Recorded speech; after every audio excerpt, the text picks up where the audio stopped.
फिरोजाबाद। ईमानदारी की होती है सदैव जीत। आइए आपको सुनाते हैं जंगल के जानवरों की एक छोटी सी कहानी। चारों ओर सुंदर वन में उदासी छाई हुई थी। वन को अज्ञात बीमारी ने घेर लिया था। वन में लगभग सभी जानवर इस बीमारी के कारण अपने परिवार का कोई न कोई सदस्य गंवा चुके थे। बीमारी से मुकाबला करने के लिए सुंदर वन के राजा शेर सिंह ने एक बैठक बुलाई। बैठक का नेतृत्व खुद शेर सिंह ने किया। बैठक में गज्जू हाथी, लंबू जिराफ, अकड़ू सांप, चिंपू बंदर और गिल्लू गिलहरी, कीनू खरगोश सहित सभी जंगलवासियों ने हिस्सा लिया। जब सभी जानवर इकट्ठे हो गए तो शेर सिंह एक ऊंचे पत्थर पर बैठ गया और जंगलवासियों को संबोधित करते हुए कहने लगा, भाइयों, वन में बीमारी फैलने के कारण हम अपने कई साथियों को गंवा चुके हैं। इसलिए हमें इस बीमारी से बचने के लिए वन में एक अस्पताल खोलना चाहिए ताकि जंगल में ही बीमार जानवरों का इलाज किया जा सके। इस पर जंगलवासियों ने ऐतराज जताते हुए पूछा कि अस्पताल के लिए पैसे कहाँ से आएंगे और अस्पताल में काम करने के लिए डॉक्टरों की जरूरत भी तो पड़ेगी। इस पर शेर सिंह ने कहा, यह पैसा हम सभी मिलकर इकट्ठा करेंगे। यह सुनकर कीनू खरगोश खड़ा हो गया और बोला, महाराज, मेरे दो मित्र चंपक वन के अस्पताल में डॉक्टर हैं। मैं उन्हें अपने अस्पताल में ले आऊंगा। इस फैसले का सभी जंगलवासियों ने समर्थन किया। अगले दिन से ही गज्जू हाथी व लंबू जिराफ ने अस्पताल के लिए पैसे इकट्ठा करना शुरू कर दिए। जंगलवासियों की मेहनत रंग लाई और जल्द ही वन में अस्पताल बन गया। कीनू खरगोश ने अपने दोनों डॉक्टर मित्रों वीनू खरगोश और चीनू खरगोश को अपने अस्पताल में बुला लिया। राजा शेर सिंह ने तय किया कि अस्पताल का आधा खर्च वे स्वयं वहन करेंगे और आधा जंगलवासियों से इकट्ठा किया जाएगा। इस प्रकार वन में अस्पताल चलने लगा। धीरे धीरे वन में फैली बीमारी पर काबू पा लिया गया।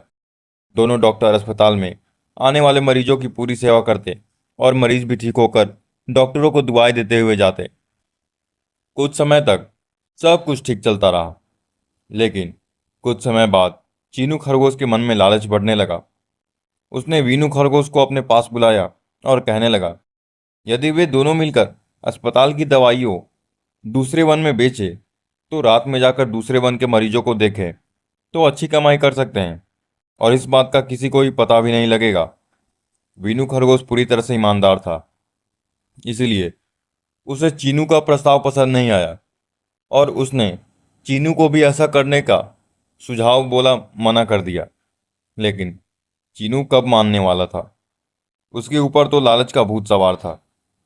उसने वीनू को सामने ईमानदारी से काम करने का नाटक किया, परंतु चोरी छिपे बेईमानी पर उतर आया। वो जंगलवासियों की मेहनत से खरीदी गई दवाइयों को दूसरे जंगलों में ले जाकर बेचने लगा और शाम को वहां के मरीजों का इलाज करके कमाई करने लगा। धीरे धीरे उसका लालच बढ़ता गया। अब वो अस्पताल के कम दूसरे वन के मरीजों को ज्यादा देखता। इसके विपरीत डॉक्टर वीनू अधिक ईमानदारी से काम करता। मरीज भी चीनू की अपेक्षा डॉक्टर वीनू के पास जाना अधिक पसंद करते। एक दिन सभी जानवर मिलकर राजा शेर सिंह के पास चीनू की शिकायत लेकर पहुंचे। उन्होंने चीनू खरगोश की कारगुजारियों से राजा को अवगत कराया और उसे दंड देने की मांग की। शेर सिंह ने उनकी बात ध्यान से सुनी और कहा कि सच्चाई अपनी आंखों से देखे बिना वे कोई निर्णय नहीं लेंगे। इसलिए वे पहले चीनू डॉक्टर की जांच कराएंगे, फिर अपना निर्णय देंगे। जांच का काम चालाक लोमड़ी को सौंपा गया, क्योंकि चीनू खरगोश लोमड़ी को नहीं जानता था। लोमड़ी अगले ही दिन चीनू के ऊपर नजर रखने लगी। कुछ दिन उस पर नजर रखने के बाद लोमड़ी ने उसे रंगों हाथों पकड़ने की योजना बनाई। उसने इस योजना की सूचना शेर सिंह को भी दी ताकि वे समय पर पहुंचकर सच्चाई अपनी आंखों से देख सके। लोमड़ी डॉक्टर चीनू के कमरे में गई और कहा कि वो पास के जंगल से आई है। वहां के राजा काफी बीमार हैं। यदि वे तुम्हारी दवाई से ठीक हो गए तो तुम्हें माला माल कर देंगे। यह सुनकर चीनू को लालच आ गया। उसने अपना सारा सामान समेटा और लोमड़ी के साथ दूसरे वन के राजा को देखने के लिए चल पड़ा।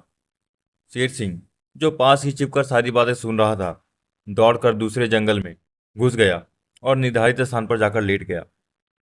थोड़ी देर बाद लोमड़ी डॉक्टर चीनू को लेकर वहां पहुंची, जहां शेर सिंह मुंह ढककर सो रहा था।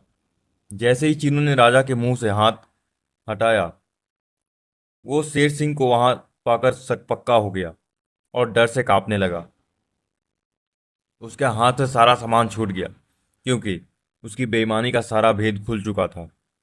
तब तक सभी जानवर वहां आ गए थे।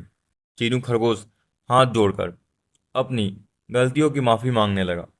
राजा शेर सिंह ने आदेश दिया कि चीनू की बेईमानी के कमाई हुई सारी संपत्ति अस्पताल में मिला ली जाए और उसे धक्के मारकर इस जंगल से बाहर निकाल दिया जाए। शेर सिंह के आदेशानुसार चीनू खरगोश को धक्के मारकर जंगल से बाहर निकाल दिया गया। इस कार्रवाई को देखकर जंगलवासियों ने जान लिया कि ईमानदारी हमेशा जीत जाती है। दोस्तों, आप जहां भी रहें, जो भी काम करें, ईमानदारी से करें और ईमानदार रहें। बेईमानी करके आपको इस दुनिया में कुछ भी लाभ नहीं मिलने वाला। धन्यवाद।